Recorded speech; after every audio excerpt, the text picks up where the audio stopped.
नमस्कार। आप सभी बीए पार्ट तृतीय वर्ष के विद्यार्थियों का आज के व्याख्यान में स्वागत है। आज हम हमारा जो सामाजिक विचारक हैं पाठ्यक्रम की पुस्तक के अनुसार गोविंद सदाशिव घुर्रे उनकी अवधारणाओं पर चर्चा करेंगे। पूर्व के व्याख्यान में मैंने जी.एस. घुर्रे की जो महत्वपूर्ण अवधारणा जाति संबंधी थी, जो उनकी पुस्तक जाति, वर्ग और व्यवसाय पर केंद्रित थी, पर चर्चा की थी। आज के व्याख्यान में हम जी.एस. घुर्रे की जो दूसरी पुस्तक है, महत्वपूर्ण पुस्तक है, भारत में सामाजिक तनाव, उस पर चर्चा करेंगे।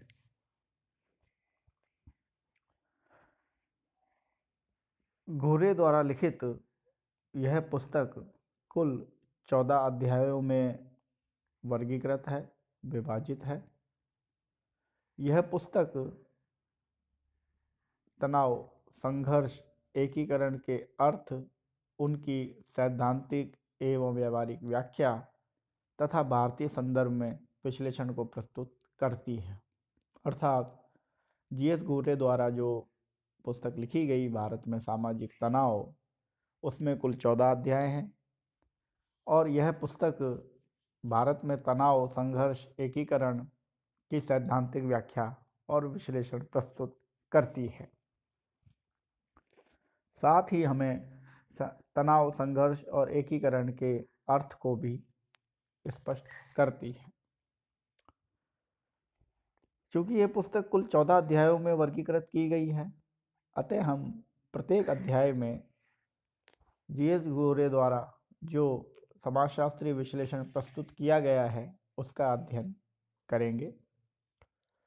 प्रथम जो अध्याय है, उसमें जी.एस. घुर्रे तनाव, संघर्ष, एकीकरण के अर्थ, विशेषताओं, कारणों आदि पर प्रकाश डालते हैं और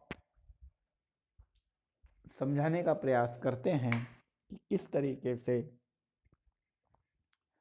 सामाजिक तनाव, सामाजिक संघर्ष, सामाजिक एकीकरण को हमें समझना चाहिए। अध्याय जो है, अध्याय 2 के अंतर्गत जी.एस. घुर्रे भारत में जो अल्पसंख्यक हैं, उन अल्पसंख्यकों के मध्य उपज रहे तनाव की चर्चा करते हैं और यह स्थापित करने का प्रयास करते हैं कि कहीं ना कहीं एक ऐसे समाज में जो जाति बहुल समाज है, वहाँ पर जो दूसरी कम्युनिटी, दूसरी समुदाय या धर्म के लोग हैं, जो कि जिनकी संख्या कुल आबादी में बहुत कम है, उन्हें अल्पसंख्यक माना जाता है और उन अल्पसंख्यकों में सामाजिक विजातीयता के कारण किस तरीके से तनाव उत्पन्न होता है, उसकी चर्चा गोविंद सदाशिव घुर्रे अध्याय 2 में करते हैं। तीसरे अध्याय में जी.एस. घुर्रे मानवाधिकारों और अल्पसंख्यकों के संदर्भ में व्याख्या प्रस्तुत करते हैं और बताते हैं कि किस तरीके से एक मानव होने के नाते जो अधिकार समस्त रूप से सभी पर समान रूप से लागू किए जाते हैं, किस प्रकार से अल्पसंख्यकों के संदर्भ में भी वे लागू किए जाएं, इसकी चर्चा जी.एस. घुर्रे अध्याय 3 में करते हैं।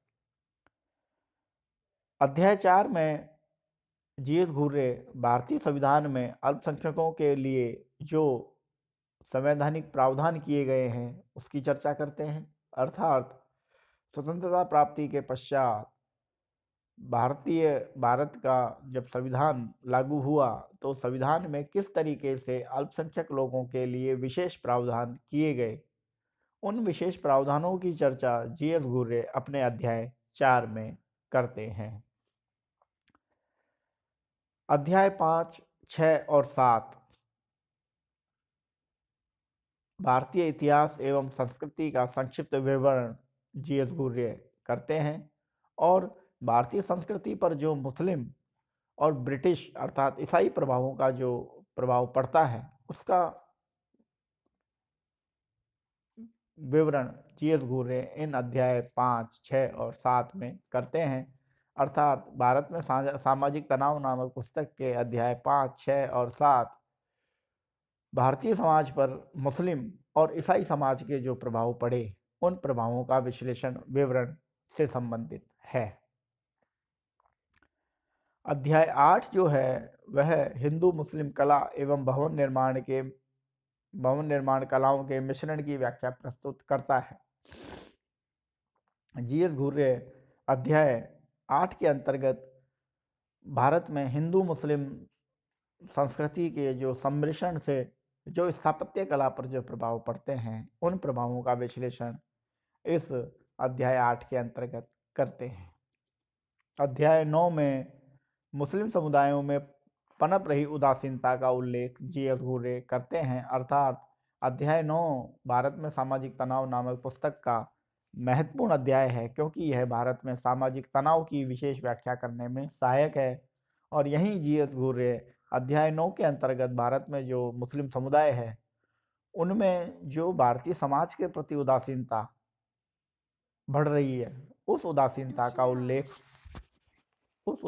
का उल्लेख इस अध्याय में जीएस घूरे करते हैं।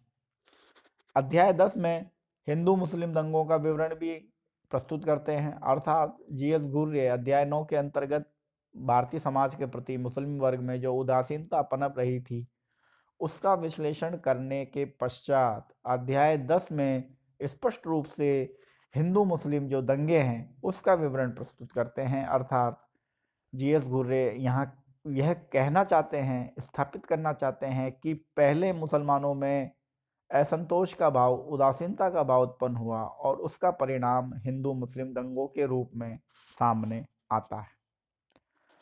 अध्याय 11 और अध्याय 12 में भारतीय मुसलमानों के विचारों और कार्यों का विवरण जीएस घूरे प्रस्तुत करते हैं। और अध्याय 13 में भारतीय भाषाओं के माध्यम से जो भारतीय समाज में तनाव उत्पन्न होता है, उसकी चर्चा करते हैं। और इसी क्रम में अध्याय 14 में राष्ट्रीय एकीकरण का विस्तृत विश्लेषण जीएस घूरे करते हैं। अर्थात अध्याय 11 और 12 भारतीय मुसलमानों के विचारों और कार्यों से संबंधित है। वहीं अध्याय 13 में भारत में भाषाई विषमता के कारण जो तनाव उत्पन्न हुए, उनकी चर्चा करता है। अध्याय 14 में राष्ट्रीय एकीकरण का विस्तृत विश्लेषण जीएस घूरे करते हैं।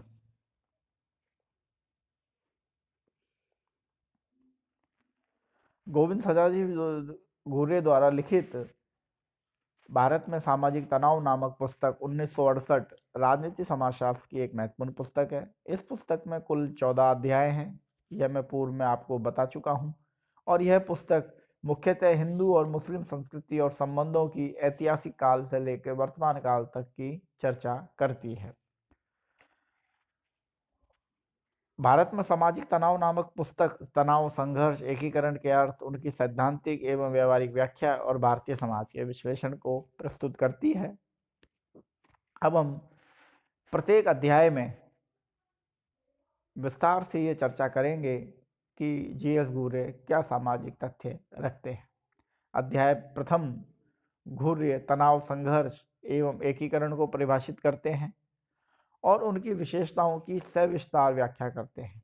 घूरे के अनुसार सामाजिक समूहों के मध्य सांस्कृतिक भिन्नता के कारण उनमें एक दूसरे के प्रति असहयोग का भाव उत्पन्न होता है। अर्थात जीएस घूरे कहते हैं कि विभिन्न दो सामाजिक समूहों के मध्य सांस्कृतिक भिन्नता के कारण उनमें एक दूसरे के प्रति असहयोग का भाव उत्पन्न होता है। अर्थात सांस्कृतिक विषमता असहयोग को उत्पन्न करती है और यह असहयोग भविष्य में तनाव के प्रति पूर्ण रूप से जिम्मेदार है। अब आगे जीएस घूरे कहते हैं कि यह तनाव क्षैतिजीय विस्तार के रूप में चलता है। यह तनाव क्षैतिजीय विस्तार के रूप में आगे चलता है और विभिन्न सामाजिक संघर्षों में समाज के सामने घटित होने लगता है। अर्थात यह जो तनाव है वह धीरे धीरे समाज में दिखाई देने लगता है, असंतोष, विद्रोह के रूप में दिखाई देने लगता है। भारत में प्रथम स्वतंत्रता संग्राम 1857 के पश्चात अर्थात 1860 से 1910 के मध्य अनेक वर्गों में सामाजिक तनाव पैदा हुए, परंतु संघर्ष ही दिखाई देते हैं। द्वितीय अध्याय जीएस घुर्ये जो लिखते हैं वह भारत में मुस्लिमों के अर्थात अल्पसंख्यक वर्गों में तनाव की चर्चा करते हैं, और इस अध्याय में जीएस घुर्ये मुख्यतः सिख और मुसलमानों को अल्पसंख्यक समूह मानकर चलते हैं।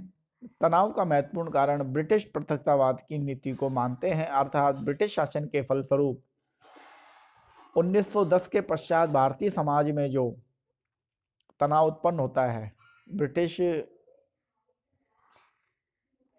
उस तनाव को पीछे ब्रिटिश पृथकतावादी नीति को जीएस घुर्ये केंद्र में रखते हुए चर्चा करते हैं। भारतीय समाज में एकता के सूत्र को नष्ट किया है और ये कहें कि भारतीय समाज को एक नहीं होने दिया, अर्थात जीएस घुर्ये भी भारत में ब्रिटिश राज के प्रभाव को ही भारत में सामाजिक तनाव, भारत में सामाजिक संघर्ष और भारत में राष्ट्रीय एकता के विघटन के लिए उत्तरदायी कारक मानते हैं। ब्रिटिश शासकों द्वारा जब भारतीय समाज पर 1857 की क्रांति के पश्चात लगभग एकाधिकार कर लिया गया था, तो उनका सबसे महत्वपूर्ण उद्देश्य भारतीय समाज का आर्थिक दोहन करना था, आर्थिक शोषण करना था।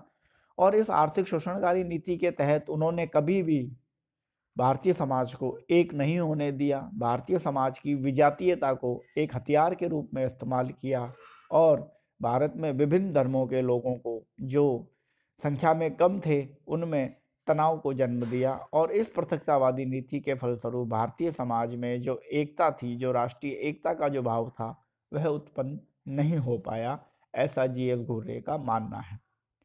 इस तरह आज हमने जीएस घुर्ये की जो दूसरी महत्वपूर्ण पुस्तक है, जो आपके पाठ्यक्रम का महत्वपूर्ण भाग है, भारत में सामाजिक तनाव, उसके कुल 14 अध्यायों की संक्षिप्त विवेचना प्रस्तुत की। और प्रत्येक अध्याय में हमने यह जाना कि किस रूप में जीएस घुर्ये भारत में सामाजिक तनाव की सामाजिक व्याख्या प्रस्तुत करते हैं। इसके पश्चात हमने इस पुस्तक के अध्याय प्रथम और द्वितीय की विस्तार से विवेचना की।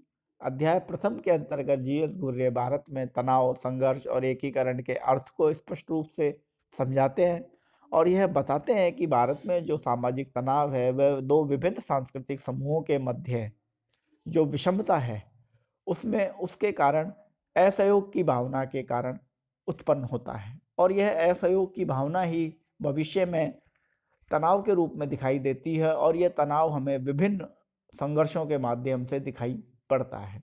ऐसा जीएस घुर्ये अध्याय प्रथम में स्पष्ट करते हैं। अध्याय 2 के अंतर्गत जीएस घुर्ये भारत में जो दो अल्पसंख्यक वर्ग हैं, सिख वर्ग और मुस्लिम वर्ग, उसमें पनप रहे तनावों की चर्चा करते हैं और उसके तनाव के पीछे जीएस घुर्ये मुख्य रूप से भारत में ब्रिटिश राज की पृथकतावादी नीति को महत्वपूर्ण मानते हैं। जीएस घुर्ये स्पष्ट रूप से यह स्वीकार करते हैं कि 1857 की क्रांति के पश्चात ब्रिटिश शासकों ने भारत को कभी भी राष्ट्रीय एकता के सूत्र में नहीं बंधने दिया और भारत की जो सांस्कृतिक विषमता है, भारत में पाई जाने वाली जो विजातीयता है, उसको एक हथियार के रूप में काम में लिया और उसका परिणाम भारत में विभिन्न वर्गों के मध्य, विभिन्न सामाजिक समूहों के मध्य संघर्ष के रूप में सामने आता है। इस प्रकार जीएस घुर्ये की प्रथम पुस्तक में आज हमने अध्याय प्रथम और द्वितीय का विश्लेषण प्रस्तुत किया। अगले व्याख्यान में हम अध्याय 3 से लेके आगे के अध्यायों का जीएस घुर्ये द्वारा जो समाजशास्त्रीय विश्लेषण प्रस्तुत किया गया है उस पर चर्चा करेंगे। आज के व्याख्यान में इतना ही। धन्यवाद।